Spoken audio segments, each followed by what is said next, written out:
Sziasztok! Ebben a videóban most ennek az e-bike-nak a villáját fogjuk kicserélni, és ezt a Suntour trekking villát fogja megkapni. Hogy miért is kerül erre sor? Nos, a bringának a bemutatójában már elmondtam, hogy szerintem az egyik leggyengébb alkatrész ezen a biciklin az a teleszkópnak csúfolt valami, ami tulajdonképpen két vascső és egy rugó. Ez rendkívül alacsony minőségi szintet képvisel, és bár sokan mondták, hogy egy ilyen bringához, egy ilyen citybike-hoz, egy ilyen trekking citybike jellegű bringához tök fölösleges egy komolyabb teló, én mégis úgy gondoltam, hogy szeretnék egy minőségibb cuccot bele, úgyhogy Marketplace-en vásároltam 28 000 forintért ezt a levegős Suntour telót, ezt fogja megkapni. Neki is látunk, kiszedem a villát ebből a bringából, és akkor megnézzük, hogy miben különbözik ez a két villa.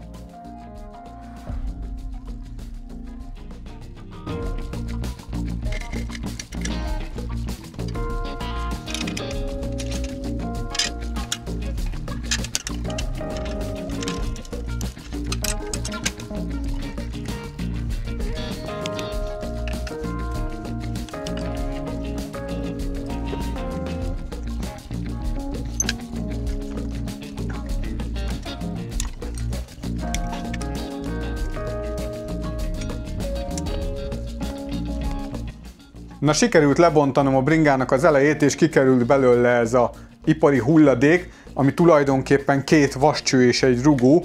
Ezt igazából a 90-es évek végén egy Tesco-s bringán tudtam volna elképzelni. Nehéz, mint a sár. Egyedüli extra funkciója az a villa vállon kapcsolható lockout. Ezt valaki használja vagy sem, rajta van.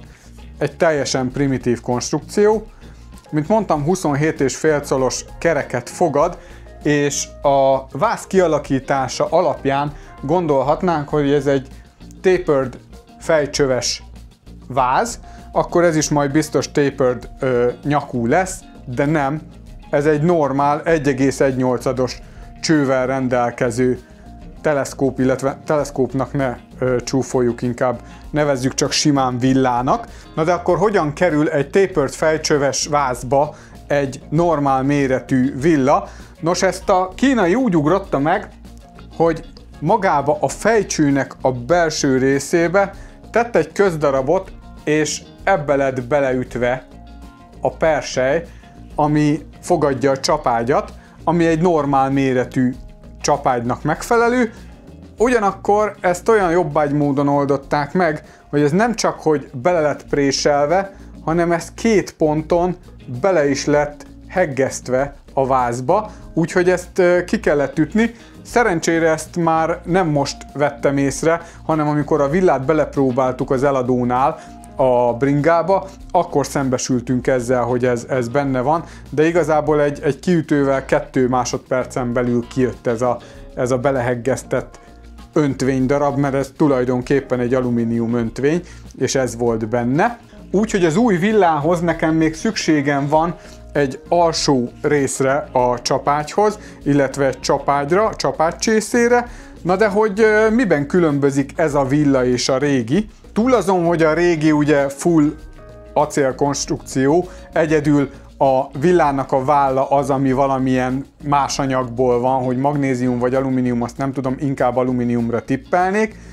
Az új villa az alumínium becsúszószárakkal rendelkezik, alumínium villanyakkal rendelkezik, és magnézium alsószárral rendelkezik, valamint amivel még többet tud, az az, hogy a rugózó egysége az nem egy sima tekercsrugó, hanem ez egy levegős villa, illetve a lockout az a kormányról egy karral kapcsolható.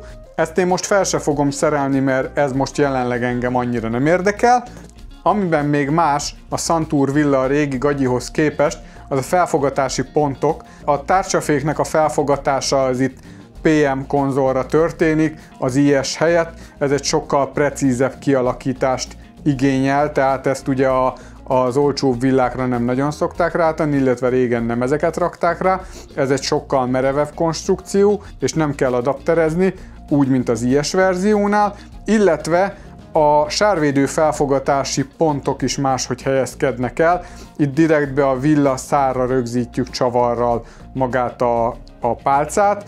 Ott egy fül van a régi villán, úgyhogy ezt majd még át kell egy kicsit alakítanom, egy műanyag konzolt fog ugye kapni, és akkor tökéletesen fog működni.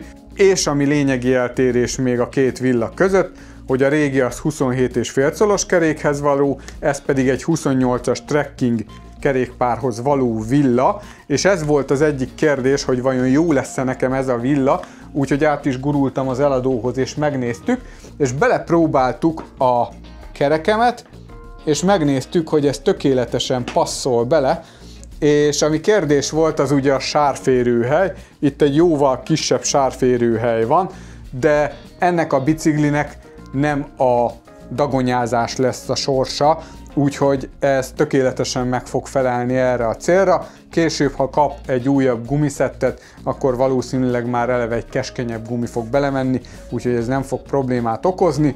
A villa magassága az pedig megegyezik a másik villával, úgyhogy ez is tökéletesen jó lesz.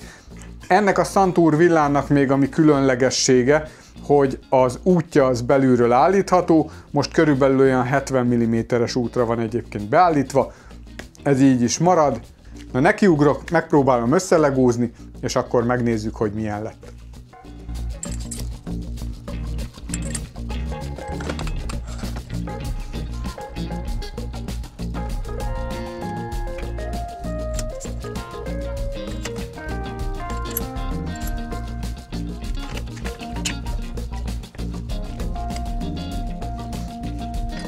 Nos, nagyjából ez így fog kinézni. Most a következő lépésünk az az, hogy meg fogom jelölni a villanyakat, és ez alatt fogom majd elvágni ezzel a csővágóval a villanyakat, és akkor utána tudjuk véglegesen beszerelni.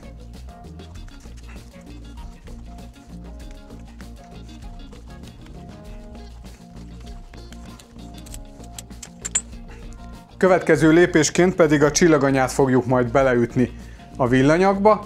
Ehhez van egy ilyen kis applikátor szerszám, ami úgy működik, hogy erre a darabra rácsavarjuk magát a csillaganyát, belehelyezzük ebbe a hüvelybe, és ez pedig rápasszol a villanyakra, és ez fogja megvezetni tulajdonképpen az anyát befelé a villacsőbe.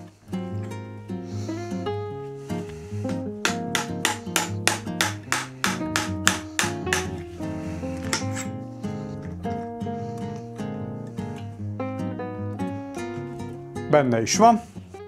Na a felső csapágy, illetve csésze kap még egy kis zsírt, mert ez elég zsírszegény, és utána akkor legúzhatjuk is össze. Nos, a technika ördöge megviccelt, és egy SD kártya hiba miatt sajnos a teljes beszerelés ez nem lesz rajta a videón.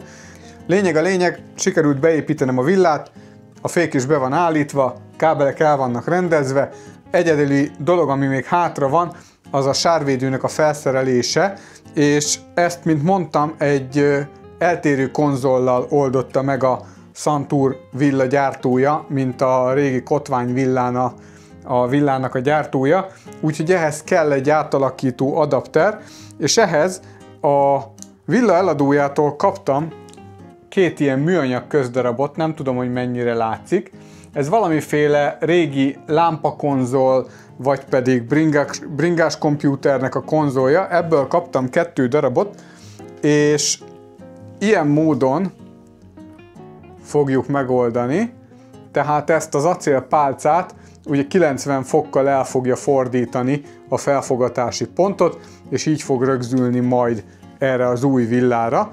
Az egyedüli gond ezzel, hogy nincsen megfelelő méretű csavarom, amivel a villaszárba tudnám rögzíteni, tákolni meg nem akarok, úgyhogy holnap lesz egy utam még a csavarboltba, és be fogom ezt szerezni.